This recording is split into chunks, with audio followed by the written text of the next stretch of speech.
Salut à tous, je vous espère bien portant. Aujourd'hui, nous allons voir la climatisation autonome avec débit de réfrigérant variable, c'est-à-dire les VRV. Donc ici, le fluide frigorigène est véhiculé dans les locaux. Donc nous avons les fluides frigorigènes à l'état liquide, vapeur et gaz chaud. Tout dépend de ce qu'on veut faire. Si c'est pour refroidir, voilà, on va utiliser le liquide. Et si c'est pour chauffer, on va utiliser le gaz chaud. Voilà. Donc, l'apport du froid est réalisé par la détente directe du fluide frigorigène dans le local. Donc, voici la batterie froide ici. On veut climatiser, on veut refroidir ce local. Donc, on va utiliser le liquide, le fluide frigorigène à l'état liquide. Et une fois arrivé ici, le fluide entre dans les conduits de ce local et arrivé là, on a un détendeur ici. Le détendeur va détendre le fluide frigorigène. Après la détente, le fluide passe dans la batterie froide pour refroidir l'air.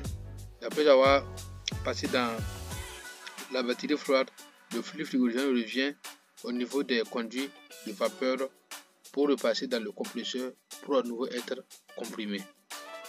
L'apport de la chaleur se fait par la condensation des gaz chauds dans le local.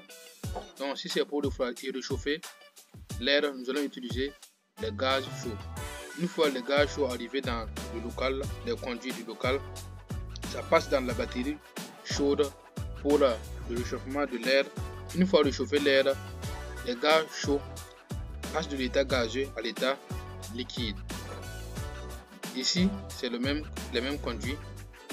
Les gaz chauds passent dans cette batterie chaude aussi, réchauffent l'air et se transforment en liquide. Là, c'est pour évacuer maintenant le fluide frigorigène à l'état liquide pour être à nouveau transformé en gaz chaud. L'unité extérieure assure le complément. Ici, la demande de chaleur est majoritaire. Donc voici l'unité extérieure qui est là. Donc c'est l'unité extérieure qui produit le liquide et la vapeur et aussi les gaz chauds, puisque c'est lui qui va comprimer et aussi refroidir les différentes fluides frigorigènes qui reviennent des différents locaux. Nous sommes à la fin de cette vidéo. Merci de l'avoir regardé et à la prochaine pour d'autres vidéos.